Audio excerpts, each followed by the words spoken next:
नमस्कार, उत्तराखंड की खबरों में आपका स्वागत है और मैं आपके साथ प्रिया बिस्ट। बुलेटिन की शुरुआत करेंगे इस वक्त की बड़ी खबर के साथ। प्रदेश में आज से धान और मंडुवे की खरीद शुरू हो गई है। बड़ी खबर आपको बताई जा रही है, जहां प्रदेश में आज से धान और मंडुवे की खरीद शुरू हो गई है। खरीद के लिए बनाए गए हैं कुल 625 केंद्र। गढ़वाल मंडल में धान के लिए 67 कुमाऊं में 283 केंद्र स्थापित किए गए हैं। बड़ी खबर आपको बताई जा रही है, जहां धान खरीद और मंडुवे की खरीद के लिए केंद्रों की स्थापना की गई है। 625 केंद्र बनाए गए हैं। गढ़वाल मंडल में धान के लिए 67 तो कुमाऊं में 283 केंद्र स्थापित किए गए हैं। मंडुवा खरीद के लिए गढ़वाल में 120, कुमाऊं में 275 केंद्र स्थापित किए गए हैं। 21 दिसंबर तक चलेगी खरीद की प्रक्रिया। लक्ष्य पूरा करने वालों को किया जाएगा पुरस्कृत। लापरवाही बरतने वालों पर कार्रवाई के निर्देश भी दिए गए हैं। बड़ी खबर आपको बताई जा रही है, जहां प्रदेश भर में धान और मंडुवे की खरीद शुरू हो गई है। खरीद के लिए 625 केंद्र बनाए गए हैं। इसी के साथ लक्ष्य पूरा करने वालों को पुरस्कृत किया जाएगा और लापरवाही करने वालों को पर एक्शन लिया जाएगा। प्रदेश भर में धान और मंडुवे की खरीद शुरू हो गई है, जिसके चलते कई सारे केंद्र भी स्थापित किए गए हैं। कहीं गढ़वाल में भी और कुमाऊं मंडल कई केंद्र स्थापित किए गए हैं। इस खबर पर ज्यादा जानकारी के साथ सीधे जुड़ेंगे हमारे संवाददाता योगेश आर्य से। योगेश, जिस तरीके से केंद्रों की स्थापना की गई है खरीद के लिए और लक्ष्य भी रखा गया है, क्या कुछ जानकारी है? धन्यवाद। अगर बात करें तो मंडुवा और धान की जो खरीद है वो शुरू हो गई है। इसके लिए सेंटर भी स्थापित कर दिए गए हैं। 625 से टोटल जो केंद्र हैं वो स्थापित किए गए हैं, जिसको लेकर के अब जो है खरीद प्रारंभ होगी। इसके लिए भी लक्ष्य भी रखा गया है और ये भी कहा गया है कि जो जिलाधिकारी हैं वो इस पूरे की निगरानी करेंगे और जो सेंटर से उस पर ध्यान देंगे कि आखिरकार जो MSP है उस पर खरीद हो रही है या नहीं हो रही है, या किस तरह की समस्याएं जो है वो किसानों को आ रही है। और अगर किसानों को किसी प्रकार की समस्या आती हुई सेंटरों पर नजर आ रही है तो वहाँ भी जो है उनकी समस्याओं का समाधान करने के लिए अधिकारी जो है वो तैनात रहेंगे। तो निश्चित तौर पर कहीं ना कहीं जिस तरह से देखा जाए कि धान और मंडुवे की खरीद की जो है ये प्रारंभ हुई है, तो आज से ये प्रारंभ होकर 31 दिसंबर तक जो है ये खरीद चलेगी और अलग अलग सेंटरों पर जो है वहाँ पर जो है वो अपने जो MSP रेट है उस पर जो है धान और मंडुवे को बेच पाएंगे। और देखा जाए तो गढ़वाल मंडल की बात करें तो 67 जो सेंटर हैं वो बनाए गए हैं धान को लेकर के, और वही 283 सेंटर जो है कुमाऊं में बनाए गए हैं। वहीं अगर जो है मंडुवे को लेकर बात करें तो करीब 120 सेंटर गढ़वाल और जो है कुमाऊं के अंदर जो है 275 सेंटर बनाए गए हैं। इन सेंटरों पर जो है विशेष तौर पर जो है अधिकारियों की निगरानी रहेगी कि आखिरकार किसानों को किसी प्रकार की कठिनाई ना आए, और इसके साथ साथ लक्ष्य को जो जल्द से जल्द प्राप्त कर लेगा उनको जो है सम्मानित भी इस दौरान जो है किया जाएगा। ये प्रमुख सचिव की ओर से कहा गया है कि जो इसमें जो है लक्ष्य को निर्धारित कर जो किया गया है उसको प्राप्त करेंगे उनको जो है सम्मानित करने का काम जो है विभागीय स्तर पर जो है किया जाएगा। और वहीं अगर कोई लापरवाही भी बरतता नजर आएगा तो उसके खिलाफ भी विभागीय तौर पर कड़ी कार्रवाई भी देखने को मिलेगी। तो यानी कि स्पष्ट तौर पर साफ कर दिया है कि किसानों को किसी प्रकार की समस्या नहीं आनी चाहिए। किसान के लिए लगातार जो सरकार जो है जैसा निर्देश दे रही है, सरकार कह रही है कि उनकी आय किस तरह दुगनी हो, MSP रेट पर किस तरह से खरीदारी हो, किस तरह से उनको सुविधाएं मिलनी चाहिए, सेंटर पर रुकने की व्यवस्था की हो, जल की व्यवस्था हो, आरामदायक वहाँ पर जो है वो रहें, और उसके साथ साथ जो है वो आराम से अपनी जो फसल लेकर वहाँ पहुँचे तो कम से कम उनको इंतजार करना पड़े और जल्द से जल्द उनकी खरीदारी जो है वो हो सके। तो इसके लिए जिस तरह से दिशा निर्देश दिए हैं वो सेंटरों पर जो है कहीं ना कहीं वहाँ वो लागू होने चाहिए। अगर किसी प्रकार की कोई समस्या आती है, किसानों को सामना करता पड़ता है, तो वह जानकारी अगर अधिकारी को मिलती है तो उसका तत्काल समाधान होना चाहिए। अगर ऐसे में कोई अधिकारी भी लापरवाही करता है या कर्मचारी लापरवाही करता है तो उसके खिलाफ कड़ी कार्रवाई विभागीय तौर पर की जाएगी। तो यानी कि स्पष्ट कर दिया है कि किसानों को किसी प्रकार की जो परेशानी है वो नहीं होनी चाहिए। धान और जो है मंडुवे की जो है खरीद वो सेंटर पर जो है निर्धारित जो MSP रेट पर होनी चाहिए। जी बिल्कुल योगेश, जिस तरीके से यहाँ पे जो धान है और मंडुवे की खरीद शुरू हो गई है, ऐसे में कोई रेट भी तय किया गया होगा सरकार की तरफ से, उसको लेकर किसानों में क्या कुछ देखने को मिल रहा है? वो संतुष्ट हैं या फिर कोई उनकी समस्याएं सामने आ रही हैं? देखिए, अगर धान के MSP की बात करें तो 2369 रुपये की MSP जो है वो निर्धारित की गई है। वही ग्रेड A की बात करें तो 2389 रुपये की जो है MSP निर्धारित की गई है। तो यानी कि धान की रुपए के लिए ग्रेड A की और जो है नॉर्मल की जो है दोनों की ही जो है MSP निर्धारित जो है वो सरकार की ओर से की गई है। उस पर जो है खरीदारी करनी होगी केंद्रों को, और अगर उससे नीचे कहीं खरीदारी करते हैं या किसानों को किसी प्रकार की जो है रेट के निर्धारित रेट से अलग तय कुछ किया जाता है तो उसकी अगर सूचना मिलती है तो निर्दिष्ट तौर तौर पर जो है कार्रवाई की जाएगी। वहीं अगर मंडवे की बात की जाए तो 4886 रुपये जो है वो तय किए गए हैं एमएसपी के तौर पर। उस पर जो है खरीद जब सभी केंद्रों को करनी होगी, उससे अलग कुछ अगर अलग से लिया जाता है या कम रेट पर जो है खरीदारी करने के लिए जो है किसानों को बाध्य करने का कोई सेंटर पर अधिकारी जो कर्मचारी जो है करता है, तो निश्चित तौर पर उसके खिलाफ कार्रवाई होगी। तो यानी कि जिस तरह से रेट तय किए गए हैं, जो है मानक जो तय किए गए हैं, मानकों पर, इन रेटों पर जो है कहीं ना कहीं खरीदारी करनी होगी। किसानों को किसी प्रकार की कठिनाई ना, इसका पूरा ध्यान रखना होगा।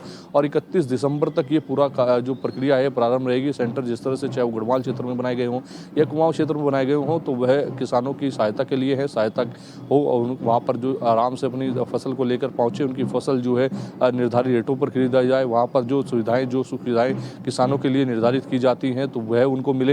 यानी कि ओवरऑल देखा जाए तो किसानों के लिए तमाम व्यवस्थाएं इस बार जो की गई हैं वह उनको मिलनी चाहिए। स्पष्ट तौर पर निर्देश शासन की ओर से दे दिए गए हैं। प्रमुख सचिव ने सीधे तौर पर जिलाधिकारियों की निगरानी के लिए ड्यूटी लगाई है कि वह अपने अधिकारियों को निर्देश दिए कि तमाम जानकारी जो है जल्द से जल्द उनके पास पहुंचे अगर किसी प्रकार की कठिनाई होती है। यानी कि तमाम निगरानी जो है प्रमुख सचिव से लेकर जिलाधिकारी और नीचे तक अधिकारी रखने वाले हैं कि इस बार जो है खरीद में किसी प्रकार की कठिनाई किसानों को देखने को ना मिले। जी बिल्कुल, तमाम जानकारी के लिए योगेश धन्यवाद। इसी के साथ खबरों में आगे बढ़ते हैं। देहरादून में अंतर्राष्ट्रीय वृद्धजन दिवस के अवसर पर राज्य स्तरीय कार्यक्रम का आयोजन किया गया, जिसमें मुख्य अतिथि के रूप में पहुंचे सीएम पुष्कर सिंह धामी ने दीप प्रज्वलित कर कार्यक्रम का शुभारंभ किया। कार्यक्रम में कैबिनेट मंत्री गणेश जोशी भी मौजूद रहे। इस मौके पर सीएम धामी ने केंद्र और राज्य सरकार की ओर से बुजुर्गों के लिए चलाई जा रही योजनाओं की जानकारी दी और कहा कि सरकार बुजुर्गों के जीवन को और बेहतर बनाने के लिए लगातार प्रयासरत है। योजनाएं संचालित की जा रही हैं ताकि हमारे वरिष्ठ नागरिकों को सुरक्षित, सम्मानित और सुरक्षापूर्ण जीवन यापन वो कर सकें। इसलिए आदरणीय प्रधानमंत्री जी ने आयुष्मान भारत योजना के अंतर्गत 60 वर्ष से अधिक आयु के सभी वरिष्ठ नागरिकों को निःशुल्क चिकित्सा सुविधा सेवा प्रदान की है। आदरणीय प्रधानमंत्री जी के मार्गदर्शन में, उनके सहयोग से हमारी सरकार भी वरिष्ठ नागरिकों के लिए, हमारे वृद्धजनों के कल्याण के लिए पूरी तरह से संकल्पित होकर कार्य कर रही है। हमारी सरकार द्वारा वरिष्ठ नागरिकों को आर्थिक रूप से आत्मनिर्भर बनाने हेतु वृद्धावस्था पेंशन योजना के अंतर्गत प्रतिमाह 1500 रुपये पेंशन प्रदान की जा रही है।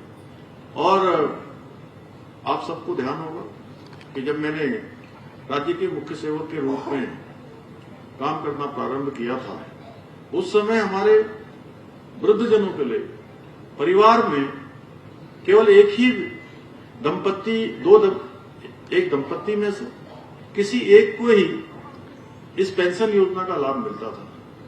और बहुत से परिवारों में आपस में ये भी होता था कि मुझे पेंशन मिल रही है और मुझे नहीं मिल रही है, पत्नी को मिल रही है, पति को नहीं मिल रही है, या पत्नी को मिल रही है, पति को नहीं मिल रही है। मैं आप सबको बताना चाहता हूं, मैंने देखा कि कई घरों में मजाक में थोड़ा झगड़ा भी हो जाता था। हमने कहा कि किसी भी कीमत पर हमारे वृद्धजनों को हम झगड़ने नहीं देंगे, आपस में कुछ कहने का अवसर नहीं देंगे। और हमने दोनों ही दंपत्तियों के लिए पेंशन की व्यवस्था करी, दोनों बुजुर्गों के लिए पेंशन की व्यवस्था का इसका प्रावधान किया।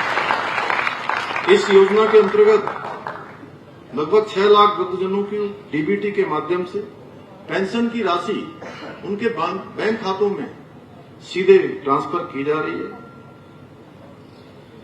इसके साथ ही हमारी सरकार द्वारा राज्य के सभी जनपदों में वृद्धाश्रम की व्यवस्था को लगातार सुदृढ़ किया जा रहा है। पिछले दिनों एक कार्यक्रम में मैंने घोषणा भी की है और हमारा समाज कल्याण विभाग, अभी मैं क्योंकि ये विभाग के पहले मंत्री चंदन रामदास जी होते थे, उनका देहांत हो जाने के बाद इस विभाग के प्रभारी के नाते भी मैं ही इस विभाग को देखता हूं, तो मैंने एक घोषणा करी कि अब राज्य के प्रत्येक जनपद में कोई जनपद ऐसा नहीं रहेगा जहां हमारे वृद्धजनों के लिए वृद्धाश्रम नहीं होगा।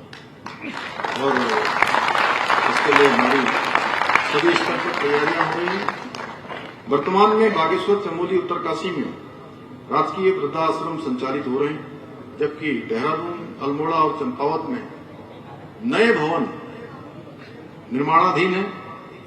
हम केंद्र सरकार के सहयोग से उधम सिंह नगर जनपद के रुद्रपुर में मॉडल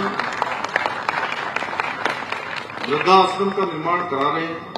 वहीं रुद्रप्रयाग, टेहरी, पौड़ी और पिथौरागढ़ में भी वृद्धाश्रमों की स्थापना हेतु प्रक्रिया गतिमान है।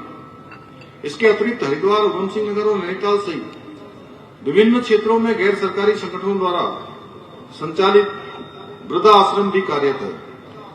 इन वृद्धाश्रम में असहाय और परिवार से वंचित हमारे वरिष्ठ जनों को निःशुल्क आवास और भोजन की सुविधा प्रदान की जा रही है। यही नहीं, केंद्र सरकार के सहयोग से संचालित अटल वयो अभ्युदय योजना के माध्यम से वरिष्ठ नागरिकों के कल्याण के लिए, उनके समग्र विकास के लिए निरंतर प्रयास किया जा रहा है, निरंतर कार्य किया जा रहा है, जिसके अंतर्गत वृद्धाश्रमों के संचालन और रख रखाव के लिए गैर सरकारी संगठनों को अनुदान, सहायता प्रदान करने के साथ ही पोषण, चिकित्सा, मनोरंजन जैसी सुविधाएं निःशुल्क प्रदान की जाती हैं।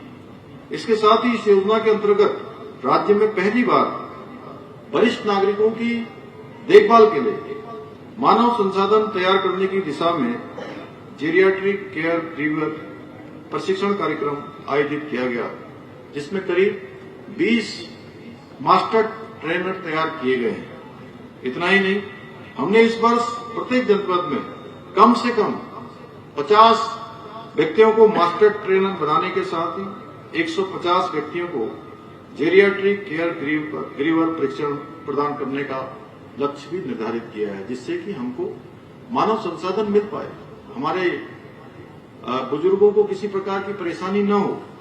इसके अतिरिक्त हम राष्ट्रीय वयोश्री योजना के अंतर्गत वृद्धजनों को सहायक उपकरण भी उपलब्ध करा रहे हैं। इसके साथ ही हम वरिष्ठ नागरिकों को निःशुल्क मोतियाबिंद सर्जरी की सुविधा भी प्रदान कर रहे हैं, जिसके अंतर्गत इस वर्ष 1300 वरिष्ठ नागरिकों की निःशुल्क सर्जरी कराने का लक्ष्य निर्धारित किया गया है। यही नहीं, हमारी सरकार ने बदलते समय के रिश्तों में आई चुनौतियों को देखते हुए वरिष्ठ नागरिकों के अधिकारों की रक्षा हेतु राज्य में माता पिता एवं वरिष्ठ नागरिकों के भरण पोषण अधिनियम को भी लागू किया है। इसके माध्यम से हमारे बुजुर्गों को यह कानूनी अधिकार प्राप्त हो जाता है कि वे अपने बच्चों या कानूनी उत्तराधिकारियों से भरण पोषण की मांग कर सकें। ब्रेक के बाद एक बार फिर से आपका स्वागत है। रुक करेंगे खबरों का। चंपावत जिला मुख्यालय स्थित मोटर स्टेशन में बीजेपी कार्यकर्ताओं ने पेपर लीक मामले में सीबीआई की संस्तुति के बाद मुख्यमंत्री पुष्कर सिंह धामी का आभार जताया। साथ ही कार्यकर्ताओं ने कहा कि बीजेपी सरकार हर हाल में देश के युवाओं के साथ खड़ी है, किसी भी भर्ती में कोई गड़बड़ी नहीं होने दी जाएगी, सभी भर्तियां निष्पक्ष और पारदर्शी तरीके से कराई जाएंगी। उन्होंने कहा कि नकल विरोधी कानून इसलिए बनाया गया है कि किसी भी बच्चे के भविष्य के साथ खिलवाड़ ना हो सके।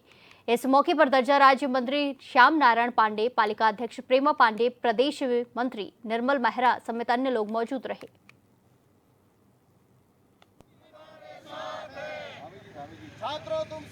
देखिए, सारा उत्तराखंड प्रदेश आज बहुत खुश है कि माननीय मुख्यमंत्री श्री पुष्कर सिंह धामी जी ने पहले तो एसआईटी जांच बैठाई इस नकल प्रकरण में, और जब छात्रों की यह मांग थी कि इसकी सीबीआई जांच की जाए, जब उत्तराखंड सरकार निष्पक्ष रूप से परीक्षाओं को करा रही है, तो माननीय मुख्यमंत्री जी ने इस परीक्षा जो नकल प्रकरण आया, यूके SSC पेपर लीक मामले में प्रदेश में युवाओं में भड़के असंतोष को देखते हुए मुख्यमंत्री पुष्कर सिंह धामी के द्वारा मामले में सीबीआई जांच की संस्तुति दे दी गई है। मामले में लोहाघाट के पूर्व विधायक पूरन सिंह फर्त्याल के द्वारा छात्रों की मांगों को जायज बताते हुए मुख्यमंत्री पुष्कर सिंह धामी से सीबीआई जांच कराने की मांग की गई थी। पूर्व विधायक ने कहा कि भर्ती पेपर लीक मामले में मुख्यमंत्री के द्वारा युवाओं की मांगों का संज्ञान लिया गया है और सीबीआई जांच के आदेश दे दिए गए हैं, जिसके लिए वो मुख्यमंत्री धामी का धन्यवाद करते हैं।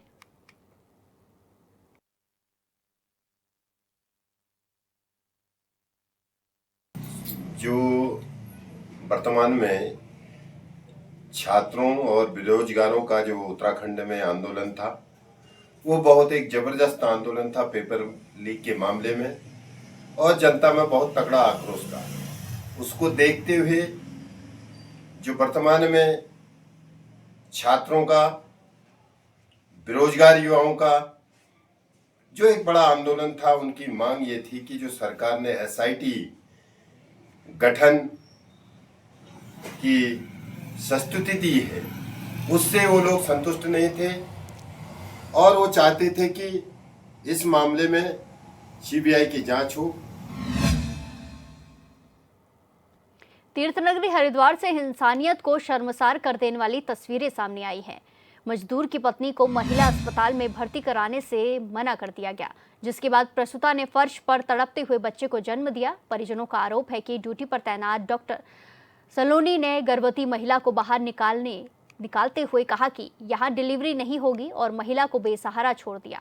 अस्पताल स्टाफ ने भी मदद करने से इनकार कर दिया और यहाँ तक कह दिया कि तेरा मरीज है, सफाई तू कर। पूरी घटना का वीडियो सोशल मीडिया पर वायरल होने के बाद स्वास्थ्य विभाग और अस्पताल प्रशासन की कार्यप्रणाली पर गंभीर सवाल खड़े हो गए हैं। वायरल वीडियो में साफ देखा जा सकता है कि गर्भवती महिला जमीन पर बैठी दर्द से चीख रही है और अस्पताल स्टाफ पूरी तरह से मुख्य दर्शक बना देख रहा है।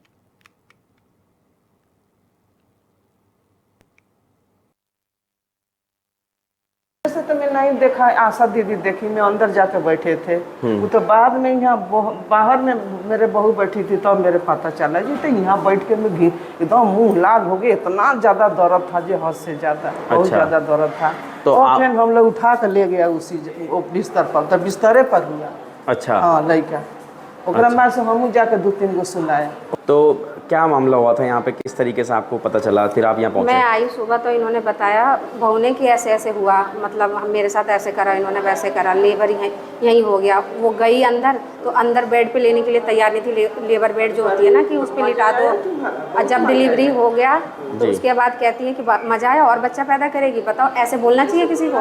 मैंने महिला चिकित्सालय से पता किया है और इसको मैं लिखित रूप से मंगवा भी रहा हूँ। इसमें मेरे संज्ञान में लाया गया है कि जो महिला थी वो 9:30 बजे के आसपास लगभग आई थी और उसको उन्होंने एएनसी रूम में एडमिट किया था। ग्रेविडा 2 की पेशेंट थी, तो ग्रेविडा 2 का मतलब होता है कि मरीज अभी डिलीवरी में समय है, राइट। उसके बाद 1:30 बजे इसकी डिलीवरी भी हुई है और ये वीडियो जो है उसकी सत्यता में थोड़ा सा संदेह नजर आता है। नहीं, कोई भी ऐसी सूचना अभी जो मेरे पास रिपोर्ट आई है, जो गायनेकोलॉजिस्ट से मेरी बात हुई है, उसमें ऐसा उन्होंने कुछ भी नहीं बताया। 100% कार्रवाई की जाएगी। प्रमुख चिकित्सा अधीक्षक को मैंने भेजा हुआ है और इसकी रिपोर्ट मांगने के लिए वो लिखित रूप से इनकी रिपोर्ट आगे कार्रवाई की जाएगी। प्रमुख चिकित्सा अधीक्षक सक्षम है इसके लिए। मंगलौर के नारसन बिजली घर से बिजली चोरी का पर्दाफाश हुआ है। बताया गया कि बिजली घर में उपनल से तैनात कर्मचारी की ओर से ही कंपनी के साथ मिलीभगत से बिजली बेची जा रही थी और राज्य सरकार को लाखों रुपए के राजस्व का नुकसान पहुंचाया जा रहा था। फिलहाल उपनल से तैनात कर्मी के खिलाफ मुकदमा दर्ज कर लिया गया है।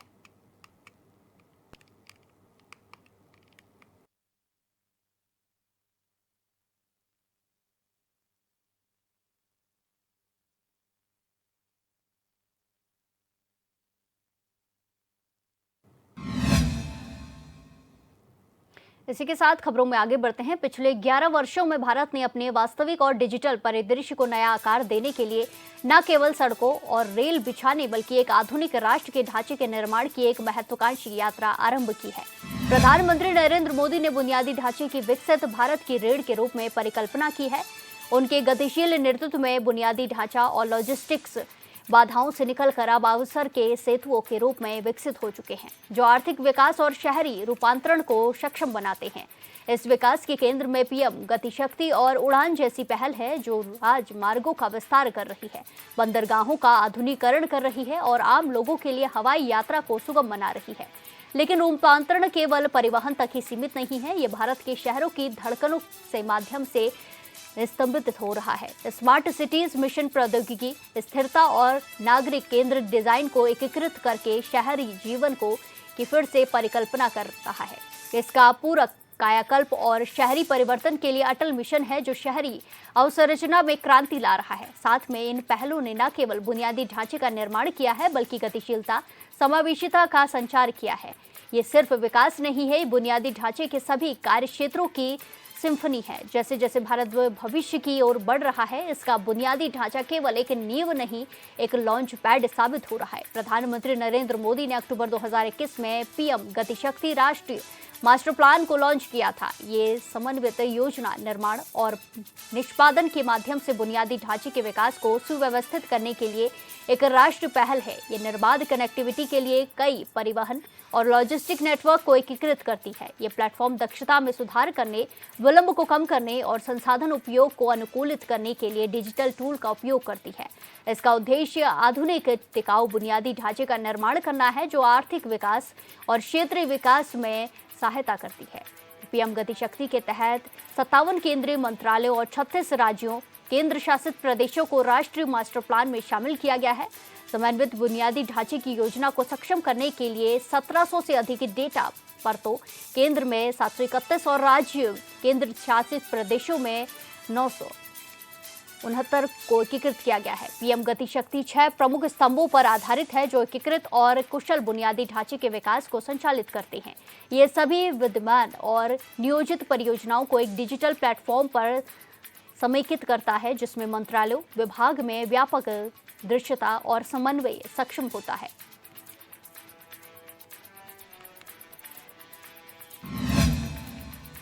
इस बुलेटिन में फिलहाल के लिए इतना ही। बाकी तमाम खबरों के लिए देखते रहिए HNN 24/7। नमस्कार।